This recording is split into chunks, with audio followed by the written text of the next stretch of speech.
Why, hello there YouTube and welcome to this ranking video. So yeah, after Final Destination Bloodlines is now out and I've seen it, I've seen all 6 Final Destination movies, so I thought it would only make sense now to do a ranking of all 6 movies. So this is all my personal opinion. If you have your own, then feel free to share down below in the comments. But this is all my personal opinion, so let's do it. So, coming in at number 6, it is The Final Destination. Yes, the 4th movie in the franchise, which was said to be the last one. It's even called The Final Destination, but it wasn't, because with the success of this one, a 5th movie was greenlit. But I feel this one as well came out during the whole late 2000s, early 2010s 3D craze. And I feel that at some points it was made just for that, just so they could get in some 3D effects in there.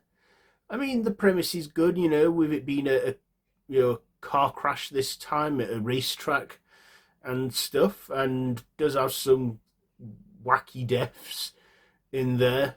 But yeah, this one does not feature Tony Todd at all, not even a cameo vocally or anything like that. It's the only one to not feature anything with him in it, who was at this point a franchise regular. But still, it does have its humorous moments, like some funny deaths, like that road death where it's playing "Why Can't We Be Friends," and we also, see some, like, a whole other premonition scene, and even takes advantage of the 3D scene in one bit where a kill was supposed to happen. But yeah, I'd say this is probably the weakest of the 6, but still a good one. See, this ranking wasn't easy, because I thought they're all good films. Okay, so number 5, it is Final Destination 5, the 5th movie. So this one was, well, I didn't know. I thought after the last movie, that was going to be it. But no, we got this 5th movie. And I thought, okay, this is just another one, cash grab, I guess. But had some funny moments in there, some funny kills, especially that gymnastics scene and that Chinese spa scene with that guy with the acupuncture, and then that death was funny, I thought. Also, there's that laser scene and stuff. But this film definitely makes up for it with its big twist end, where at the end I was there watching it for the first time thinking, hang on, deja vu, I've seen this before. And it was the first movie. It circled back, so I thought, now I can forgive it for them, because the 4th one still is the final one.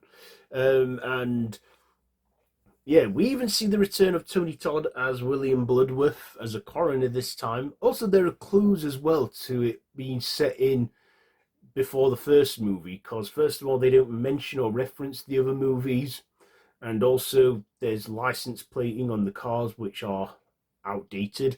Also, that guy uses a flip phone, which, by 2011 it was all like becoming iPhones and stuff. So yeah, some things that you could miss the first time round, but yeah, I thought clever how they wrapped that one up. Next, at number 4, it is Final Destination 3. Now, this was the first one that got my attention. See, when I saw this advertised on the telly for the first time, I thought, oh, Final Destination 3. Does that mean there's 2 others? And there were. As Final Destination 3 was coming out in cinemas, Channel 4 actually had a double bill of the first 2 movies. So I thought, okay, I'll check those out. And I did.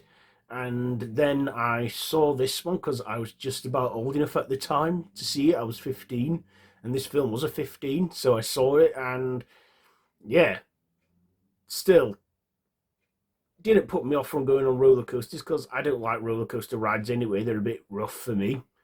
But yeah, didn't know Tony Todd had a cameo in it. I was thinking, where's that creepy man in it?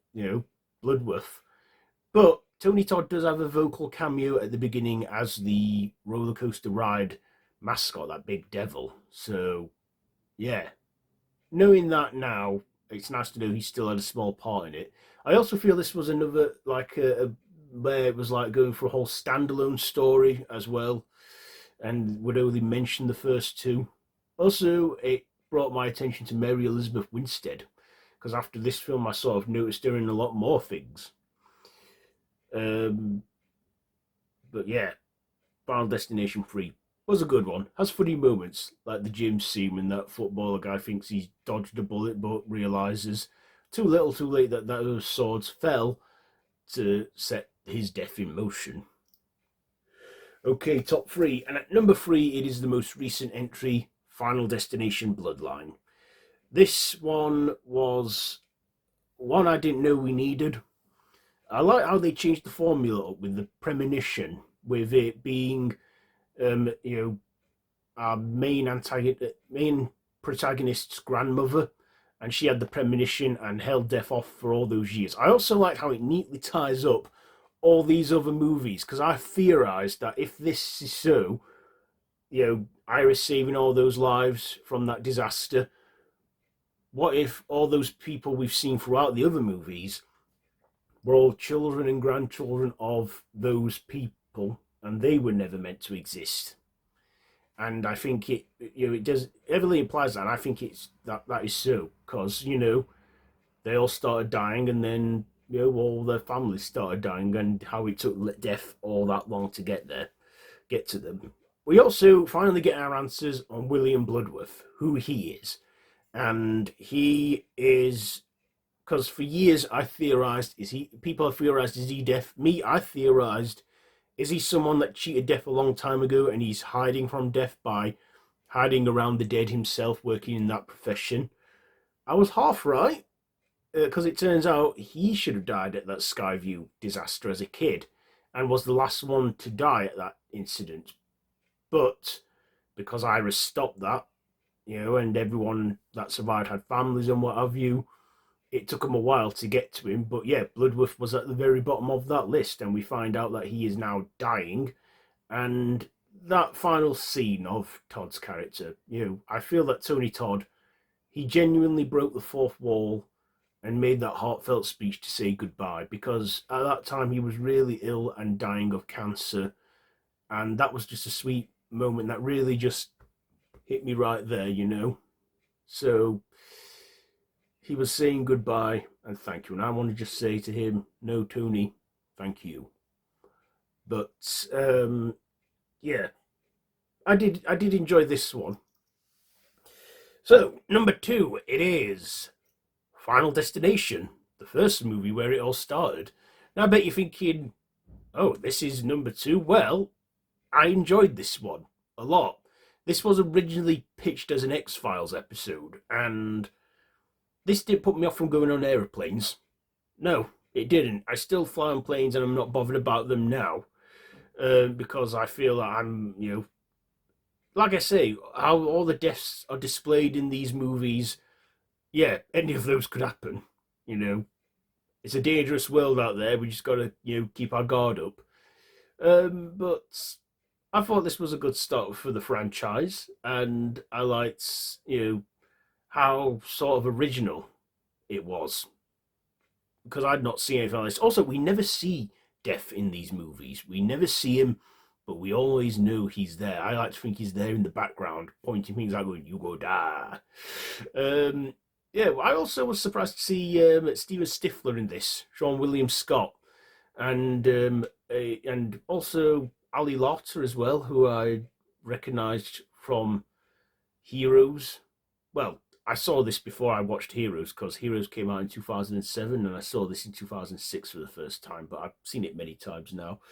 But yeah, I also liked Tony Todd's mysterious character, who at the time was a mystery, and also some of the deaths, including that where she's like, you can drop fucking dead, and then gets hit by a car. Well, not a car, a bus.